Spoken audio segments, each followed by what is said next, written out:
Welcome, everyone, to Hot Science at Home. We're so glad you could join us tonight. The Environmental Science Institute at UT Austin is proud to bring you the latest and coolest advancements in science through Hot Science at Home. Tonight, we're going to explore the concept of water justice. And please join me in welcoming Professor Kimberly Jones, our special guest for this evening. Welcome, Dr. Jones. How are you tonight? I'm doing great. Thank you so much for having me. I'm so happy to be here tonight.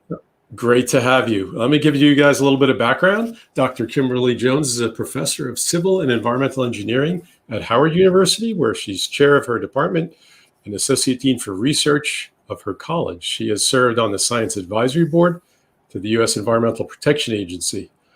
Her expertise is in both the technology of how we make our water clean so we can drink it, and also in environmental justice. So Kimberly, great to have you. Maybe we could start with defining environmental justice and its origins. Yes, absolutely. So and that's a great way to start because environmental justice definitions actually vary a bit depending on the community that you're talking to. But I like to use a definition by the Environmental Protection Agency, and that is environmental justice is the fair and meaningful involvement of all people with respect to the development, implementation, and enforcement of environmental laws, regulations, and policies. It's important to note that environmental justice actually has roots in environmental racism. And I will say, this is, as a new college student, environmental racism really prompted me to enter the field of environmental engineering. And so that's very near and dear to my heart. But environmental racism we've been aware of it for a while, but it really gained popularity and spurred the environmental justice movement in the early 80s. And if you look at this slide in the upper right corner, that's a picture of a community in a small town in North Carolina, in Warren County, North Carolina, where a small, primarily African-American community protested a PCB contaminated landfill that was slated to be dumped in or housed in their community. And they protested. It got a lot of national attention. And unfortunately, ultimately, the community lost their battle and the landfill was placed there. But it did get a lot of attention, and it really opened a lot of folks' eyes to this whole concept of environmental inequity and environmental justice. And just so you can, see that this is something that is ongoing, 30 some years later, not too long ago, this picture at the bottom right of the slide, it's a picture of a dumping of coal ash into a river in North Carolina. And this contaminated water impacted communities about 70 miles downstream of the spill. So as you can see, these kinds of activities threaten water sources, and they really threaten safe water for many, many communities. So given your research expertise, your take on environmental justice is really through the lens of what we may call water justice, and water insecurity is part of that. Can you give us examples of what you mean by that? Absolutely. So water insecurity, the way I will define it here is really when you're in a household that does not have piped water. And by piped water, we mean water that's treated in a water plant and then delivered through pipes to households, and ending usually with a tap inside of the house. So when your water does not have that system, or when you live in a community that does not have a water system or pipe water system, then you're under water insecurity because you may not necessarily know from day to day where you're getting your water. And so folks have studied this. This is a study that was done a few years ago, where they looked at the percentage of households, or the number of households without piped water access across the United States. And looking at the legend here, you can see that the colors that are very yellow, those are places where you have the highest number of households without piped water access. And as those colors gradually get darker, the dark blue are households where there are less households without piped water access. And when you look at this map, you can see that it is not at all proportionally spread across the United States. When we look at households without pipe water access, there are clumps around the United States. And then when you drill down and look at the demographics in those neighborhoods, you see that there are some trends. Urban households headed by people of color are almost 35% more likely to lack pipe water compared to white non-Hispanic households. And lower income households are more susceptible to a lack of pipe water, regardless of differences in housing characteristics and regional wealth. Interesting. So then how do these patterns that show the lack of access to safe water correspond to racial and ethnic populations? So there have been other studies to look at that. And this other map, again, of the United States, shows drinking water violations and racial, ethnic, and language vulnerability by county over a 3-year period across the United States. And first, I'll define drinking water violation. The Environmental Protection Agency regulates drinking water contaminants. And so that means that, contaminants that pose a threat to public health are regulated. And water treatment plants have to monitor and report concentrations of these contaminants in their water, in their treated water. And so if the treated water exceeds the regulated amount, it results in a violation. And so if you live in a community with a high number of drinking water violations, then that means you live in a community where you do not have access to safe, reliable water because the concentration of these contaminants may be too high.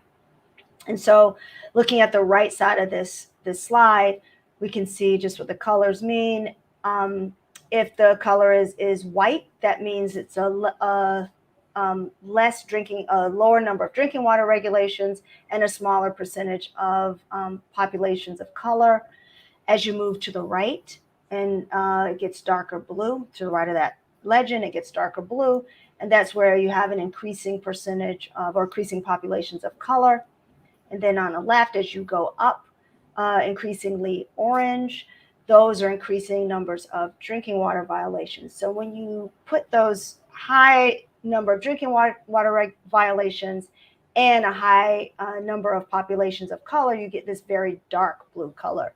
And so if you look at this map, these very dark blue areas on the map show places where there are large percentages or large number of drinking water violations and a high percentage of people of color.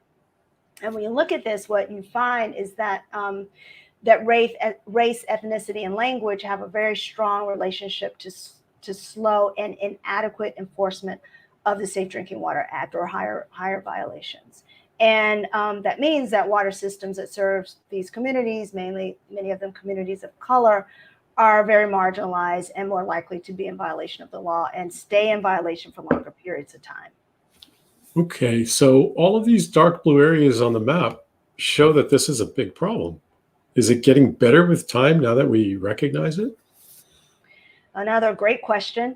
And so folks have studied these violations, or the occurrence of these violations over time. And this graph is from a study that looked at the number of violations over a function of about 30 years or so. And what they found was that it wasn't a case where it was stable over time. The number of violations actually goes up and down. And when you think about why it goes up and down, we can see that it correlates roughly to increasingly strict regulations. So EPA in the late 90s to 2000s put forth a number of rules designed to protect drinking water. These are the Safe Drinking Water Act rules. And as each rule came out, you can see, so these vertical lines are lines that correspond to the year a new regulation was promulgated. And you can see that shortly after it was promulgated, you started to see spikes. And these spikes are because a lot of these drinking water communities, many of them very small drinking water communities, were unable to put the necessary water treatment processes in place to meet these more strict regulations, and that triggered violations. And so it is very much a socioeconomic issue, because a lot of these drinking water plants in small communities did not have the resources to improve their drinking water treatment systems to meet these more strict regulations. Wow, this is clearly a national, even global problem. Your work shows that we also need to understand the challenges at a local level across different regions, across different communities. Is that right? You want to help us understand how your work is applied to that? Absolutely. So, water justice challenges are pervasive all across the United States, as we can see from these maps that show these differences. So, if you break up the United States generally in different regions, we can start to see certain areas where different contaminants may be an issue in a certain region. Um, and I will note, I'm going to list contaminants or certain examples in these different regions. And one of these are examples where these contaminants are found in a disproportionate way in marginalized communities. And these are just examples. So this is not an exhaustive list, but I want to give you an idea. In the Southwest, there are issues with nitrates and arsenic in certain parts of California, and this affects a lot of Latino households. In South Central part of the United States, they again have issues with nitrates, and a large percentage of communities that don't have pipes. There's some parts of Texas where people depend exclusively on bottled water for their drinking water. In the southeastern part of the United States, there are issues with coal ash, as I mentioned earlier, and also PFAS. PFAS are legacy contaminants that are that have been in the environment for many years, and they tend to make their way in a water system in many cases. In the Midwest, there are issues with lead, as we saw from Flint, and also many unpiped communities. In the Northeast, they also have had issues with lead in marginalized communities, and coal ash and PFAS. In the north central part of the United States, we have also had issues with PFAS, mining waste in parts of Colorado, for example. And in the northwestern parts of the United States, they've had issues with arsenic and also bacterial contamination in these marginalized communities. So there are examples all across the United States where we can see that water justice or water injustice is an issue. I realize you're giving us some examples and kind of scratching the surface. So let me ask: is it easy to track environmental justice, or is that a naive question on my part? It is not a naive question. It's actually, environmental justice is very complex. We're still trying to get the right data to be able to get a handle on the problem. And there are a couple things that we have to think about when we try to understand environmental justice. One, we have to look at environmental indicators, or what are the kinds of things that will kind of prompt someone to know that they're in danger of a negative public health or an issue with public health because they, for example, live close to a hazardous waste site, or because they have lead paint in their homes, or these issues. So there are a few things that tend to point that seem to correlate very closely to adverse health effects. So we can define those environmental indicators.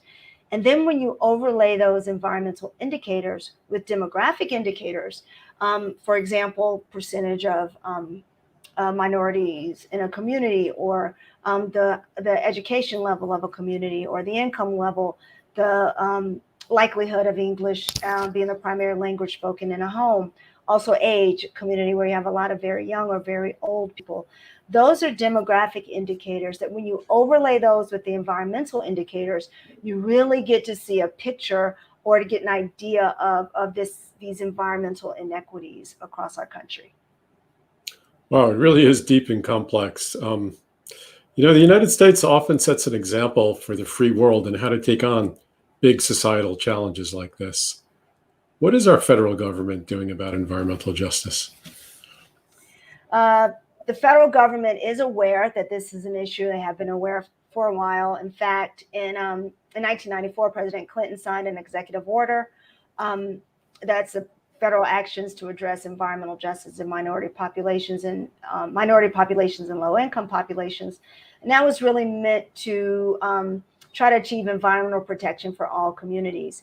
And in addition, with this executive order, an interagency working group on environmental justice was established to work across all of the federal agencies, so that all agencies, not just EPA, but all federal agencies are working together to consider environmental justice in the when policy decisions and implementation of that policy across the United States. And so it is, the government is aware. In fact, very recently, some of just in January of this year, I believe, a few senators, a senator from Massachusetts, Illinois, and a Congresswoman Bush from Missouri, collaborated on the Environmental Justice Mapping and Data Collection Act of 2021. And this is legislation that would take groundbreaking steps for identifying and connecting environmental justice communities with policy outcomes. And this legislation would work directly with grassroots environmental justice leaders to authorize funding for systems to identify these different demographic factors and environmental burdens on these marginalized communities. So there is action by our federal government, unfortunately, to try to address these issues. So environmental justice challenges, including water justice challenges, they're not going to be met by governments as the only change agents, will they, in your view? No, absolutely not. It is necessary because environmental justice is so complex. We really have to work together.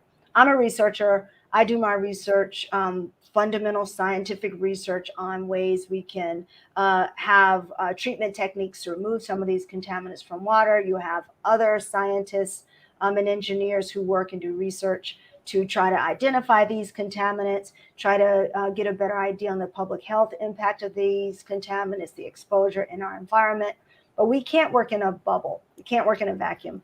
We have to work with folks who actually develop regulations and policy and have to enforce these policies. So we have to work with our state and government officials and also economists and lawyers, because it is very much tied to socioeconomic indicators, right? So we have to make sure that policies that are set forth are backed by science, by strong science, but also that we have all those other things in place that they can actually be implemented evenly in different communities.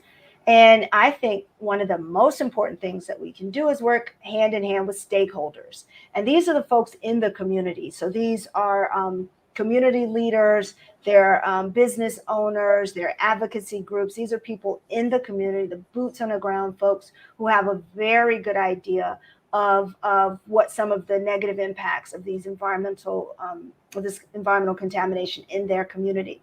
So we all have to work together in order to right some of these historic wrongs.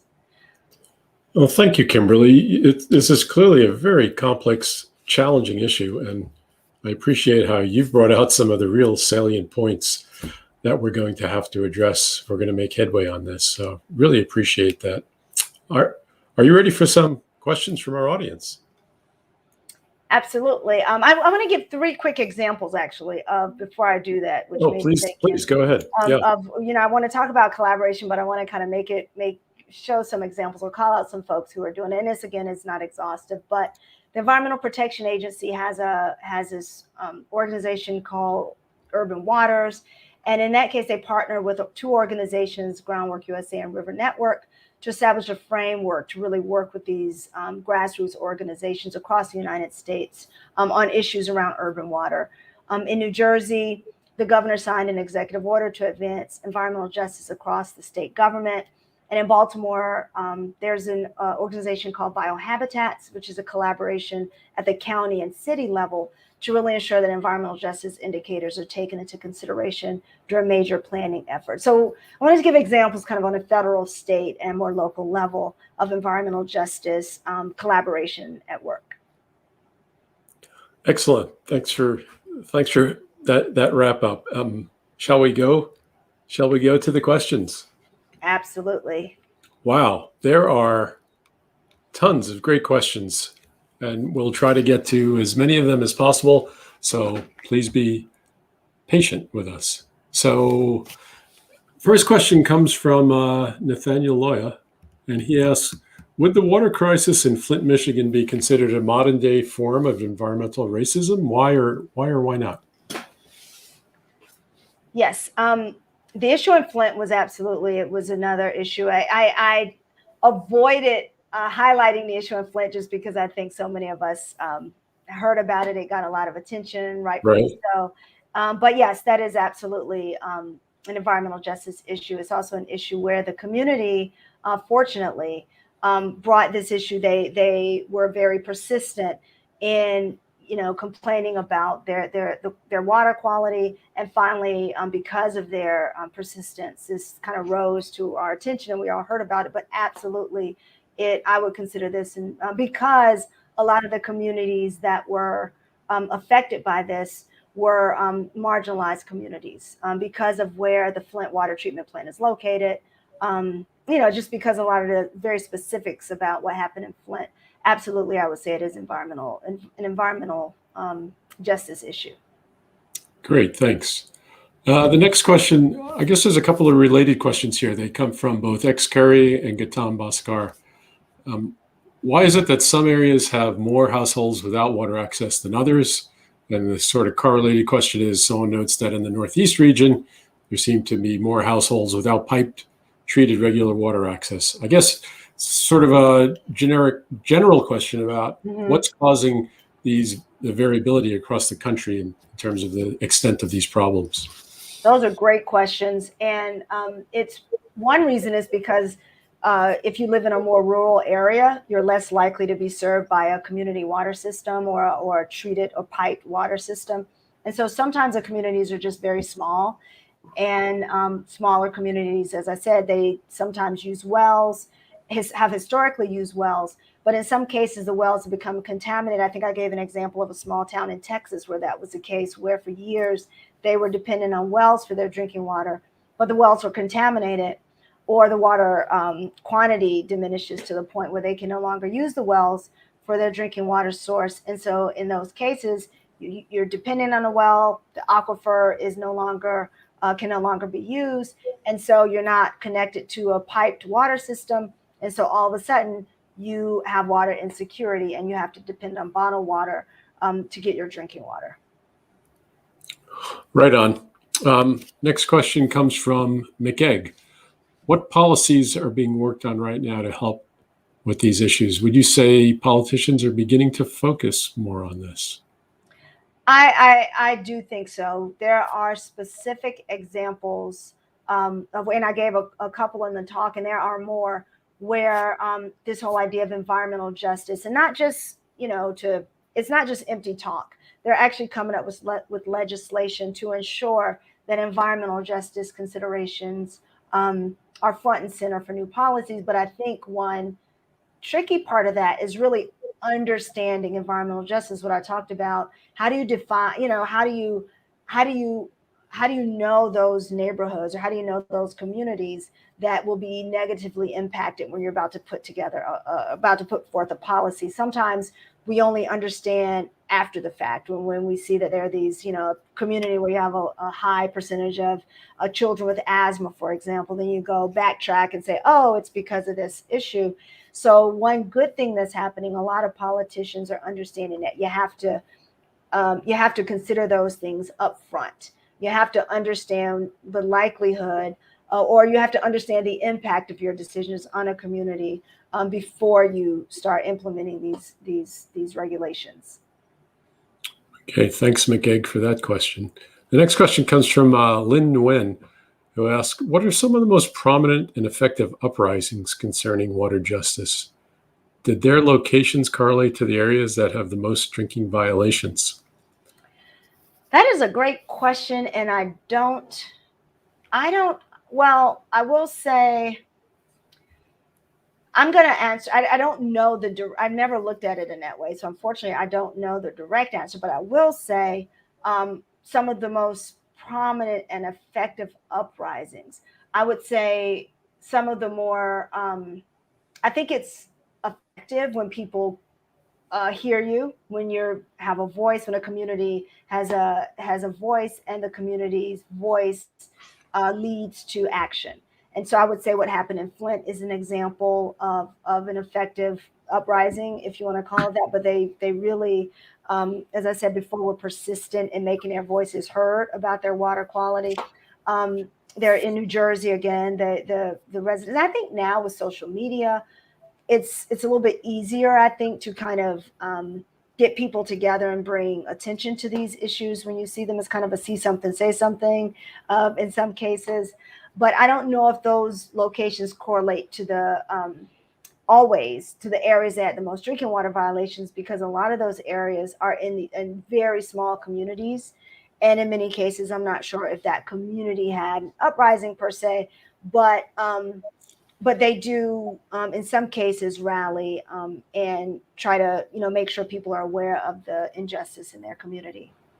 Okay. Yeah. Here's a good follow-on question to that. I think that takes it in a little different direction from R Witherspoon, who asks, what can we as individuals do to aid these communities? It's a great question. I think because we are beginning to have more grassroots organizations to rally. And sorry, I have my phone on do not disturb, but it's my husband and his call comes through anyway. And so I think I'm just going to put it on silent. I think if we are involved in these grassroots organizations and those kinds of things, it would be a great thing for us to, kind of come together to help to really join some of those organizations. And so we can help the communities. Many times, some of the organizations that I called out earlier, one thing they try to do is they try to actually go to the communities and, try to work with the leaders or try to identify a leader, sometimes a trusted, someone in say a church or, a neighborhood commissioner or something like that, or they identify leaders in a community and try to work with them to make sure they're educated, make sure they know how to get to the local politician or whatever, so that they can help the community to have a voice. Great, thanks. Everly Ludington asks, does the water quality of different areas also affect the plant animal life? If so, does that circle back around to the living quality of people living in each area food-wise? Oh, Everly, that's a great question. And we hear a lot in the environmental engineering and science world anyway. We talk a lot about food, energy, water nexus, and the fact that the issues around water affect food because you have to irrigate crops, for example. You have to, you need water to produce food. And so when you have issues with water quantity or water quality, it does affect the food supply chain. And so that will affect, the food we eat. There's some areas in urban areas. I live in Washington, D.C., a lot of urban areas. You have places where they're, I'll call them healthy food deserts. So there may be food, but not sources of healthy food. So we're really trying to get more urban agriculture, more urban gardens where people can grow their own food. And when you do that, you want to have a sustainable water source where you're not just using tap water always to water your urban garden, right? You want to do it in a more sustainable way. And so, and also as our population grows, just these issues around, and as climate change makes our water quantity and quality in some cases more uncertain, we really have to get a handle on this, the intersection of water with food and with energy. And so you can't disaggregate those when you think about services to a community. So that's a really, really good question. Yeah, great. Great. So Madison Leal asks, how long do you predict it would take for water injustice to be resolved? Will it ever be? Wow, Madison, that's like, it would be great if we could. So I am hopeful that yes, things will get better. Things have to get better. I think with a lot of the infrastructure plans that are in place now, I think a lot of them very specifically address some of the issues around water injustice, around very solid, like green infrastructure, stormwater infrastructure, and those kinds of things. So a lot of the plans of renewing some of the infrastructure will address some of these water injustices, but it really depends on how well. Again, you can have the best plans, but you have to make sure we can implement those plans and implement them in an equal way. And that's the issue. You don't want just the neighborhoods or the communities with the highest highest tax brackets or the higher socioeconomic groups to benefit more than other communities. So the trick here, or the challenge, is to make sure that when infrastructure is renewed, or when you have these more sustainable infrastructure, that it's deployed in an even way, or in an equitable way, to different communities. And so I do think it'll happen. I can't predict how long it will take, quite honestly, but I hope 20 years from now, hopefully I'm still here, but I hope I'm not still, we're not still in the same place with these water injustices. I hope things are going to get better. There's a common thread through some of these questions asking about how the U.S. compares in terms of water insecurity with other countries, and are there things we can learn from these other countries in terms of what they're doing? Another great question. There's water insecurity in many countries, and it correlates to roughly to the development in the country. Even in the United States, when you look at communities with unpiped water, there's a correlation in the likelihood that it's a rural community, or a likelihood that you're not close to an urban center.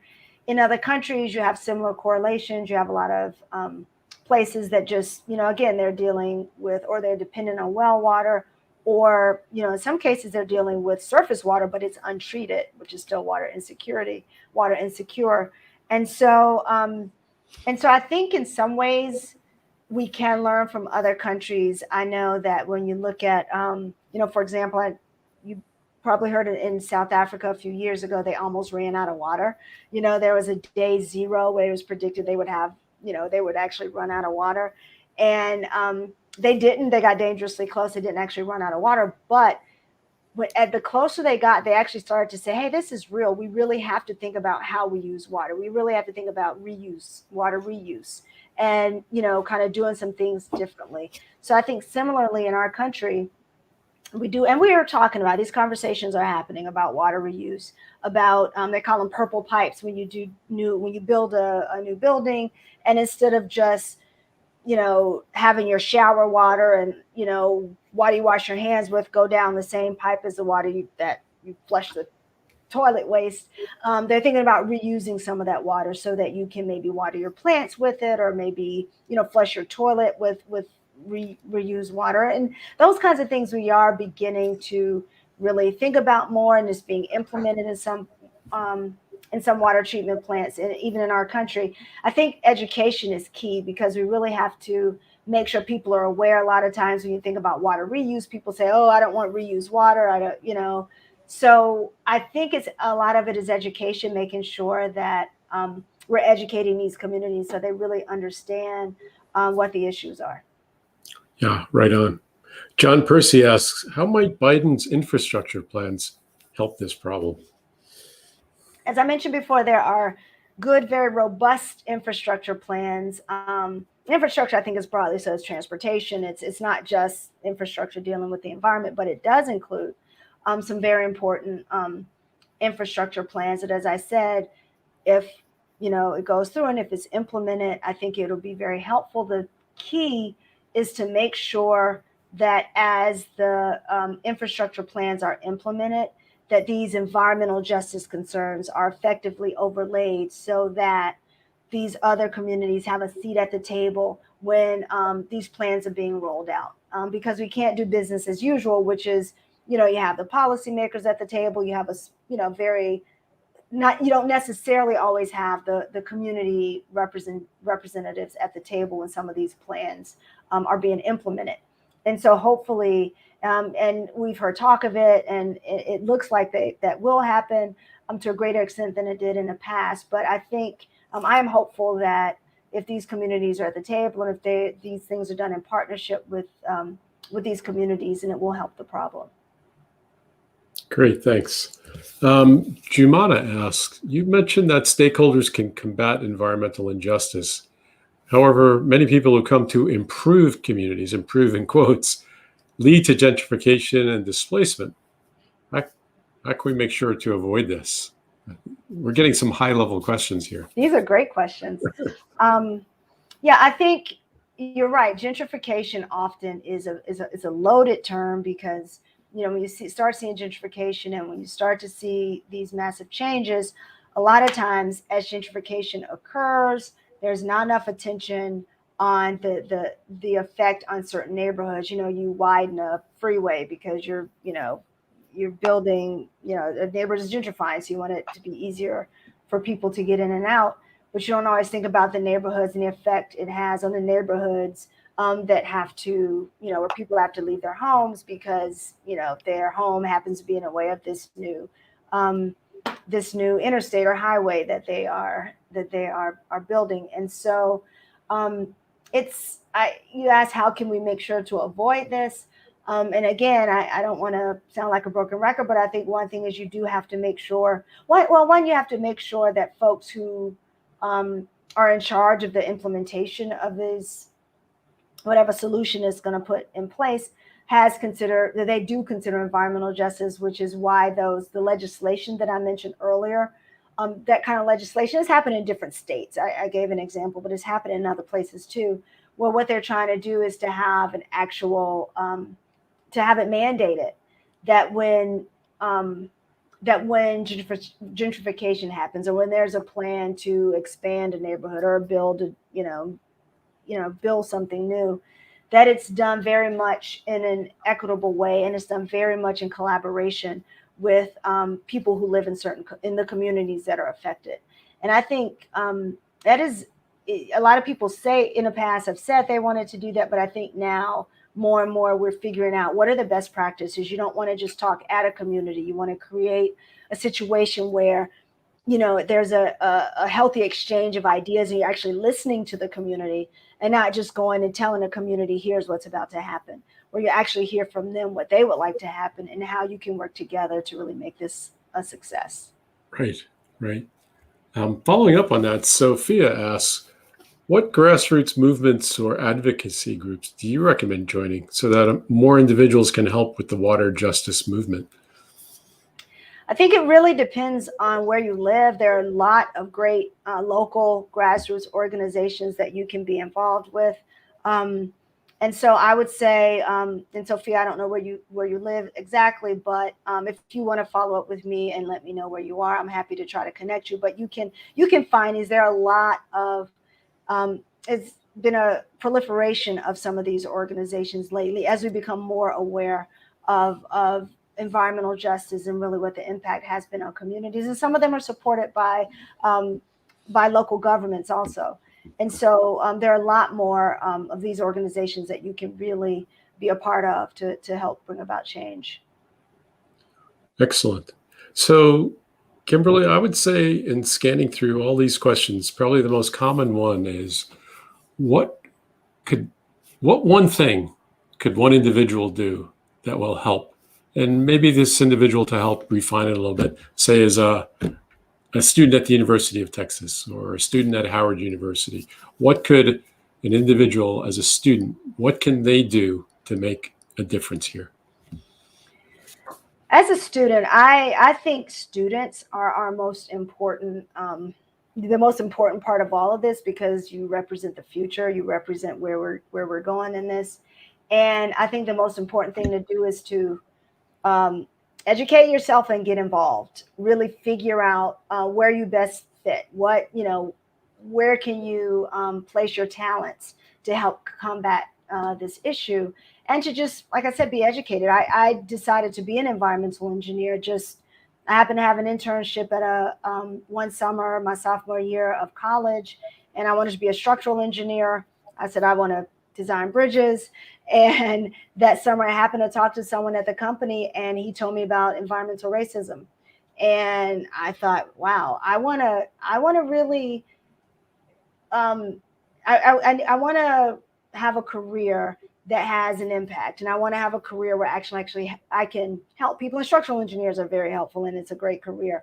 But for me, I felt that environmental engineering would be a way that I could maybe help folks in environmental, to fight against environmental racism. And it's funny because for many years, I didn't do that directly. I really was focused very much on my research in water treatment and, how can I, create, treatment techniques to remove these different contaminants from water.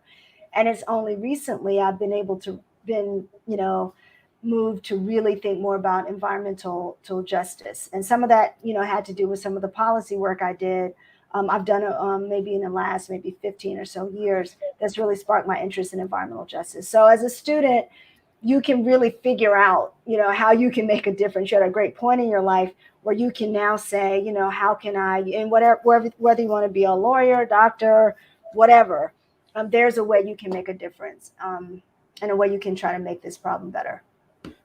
Excellent. And I think, well, with that as the last question, I'll just add and finish with, I think what your career shows is having interdisciplinary expertise, right? You've got a strong technical background on the engineering side, and you also have the strong social science expertise. And the combination of those two is exactly what's going to take to solve these problems. So for students out there, I would echo Dr. Jones and say, follow your passion and your interdisciplinary instincts as well. Yeah. So thanks so much for joining us. And everybody, you can find out more information about Dr. Jones's work at the website shown here.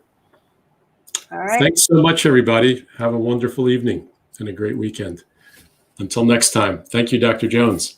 Thank you for having me.